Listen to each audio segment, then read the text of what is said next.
bahay kubo kahit munti. Bahay kubo kahit munti.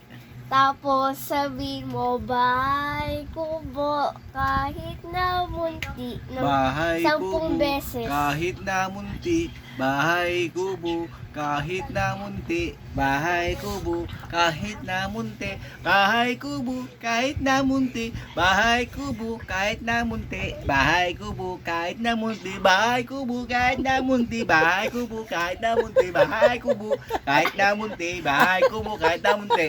10. Oh, ano? Tapos kantayin mo na yung bahay kubo. Bahay kubo kahit munti. Ano? Ako ba? Ano, tingin mo sa akin. Sharp to. Oh, mahulog ka dyan. Mahulog. Mahulog. Yeah! Ano? Kala mo ha? Pangit mo. Teacher mo to. Nagdamawa yung